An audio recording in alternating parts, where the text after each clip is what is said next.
first one that we did was 5.2b, which was around comparing and ordering decimals to the thousands and representing comparisons using our symbols greater, less than, or equal.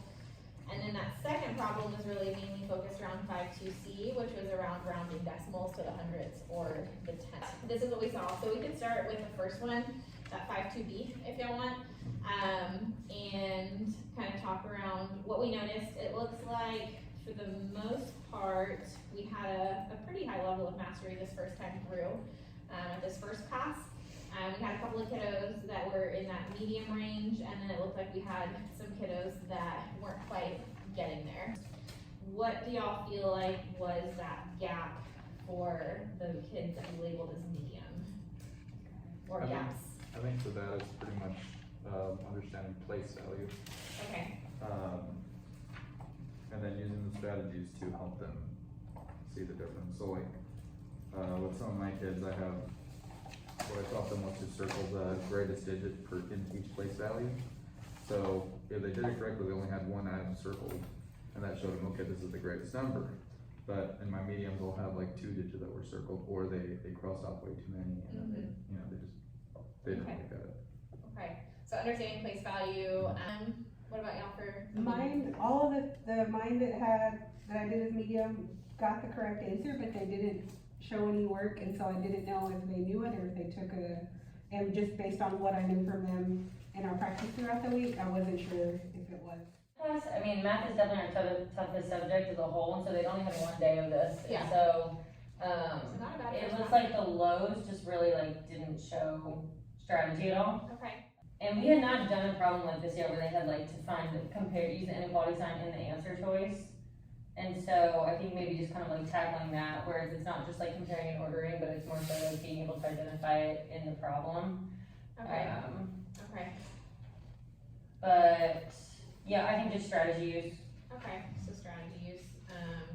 And then Mr. Sammy, y'all, do you feel like that the kids that y'all had labeled low were kind of in the same boat? Like they just didn't know the specific strategies to tackle the problem, or did you see something different?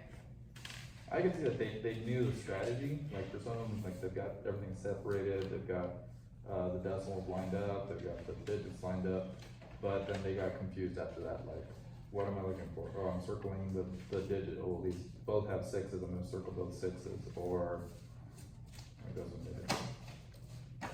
Something like that. And they could tell that there was something that was the same, because they, like, most of them picked that one that was equal, which was C. Okay. But they were just confused on it. Okay. Did y'all kind of see the same thing on that second problem? Any connections to the first problem in terms of gaps? I mean, I learned it literally that day, so. Like we did it that day, and then we did the exit ticket, because I didn't want to move on from comparing decimals, because we started with comparing just 2 numbers, then it was ordering them, and then the last day was rounding. So I didn't want to move on to rounding if we didn't have like a good grasp of place value to begin with. Okay. So I mean, I thought pretty good for having done it, like this was basically an exit ticket for the day, you know? Right, Yeah. Right. And a lot of mine did a good job, like they knew where to look with the strategy, to look to the place value to the right to determine what to do with the 10th place, but then they didn't know, they weren't familiar with like the 4 or less, let it rest, 5 or more maybe slow, so they were just kind of like, no, that, I mean, I see them showing their strategy, but then they let it go. But they did a really good job of like, everything behind that place value that you're rounding to goes to 0, like that's where the number's gonna end, and that's usually the part that's harder for them, is the kids want to still add if we're rounding to the 10th place, then they'll skip the hundreds and then they'll put something in the thousands. So they do good with that, but it was just the strategy really. Yeah. They need more practice. More practice with strategy. Okay, so then it sounds like this is probably gonna be more of a whole group situation, right, for all 3, because it sounds like there wasn't probably as much time as we had wanted to cover those specific topics. And in that whole group, what is it that we're gonna be modeling or reinforcing? Rounding. Okay, so rules of rounding. Strategies. I think just like holistic number knowledge, like they just don't understand,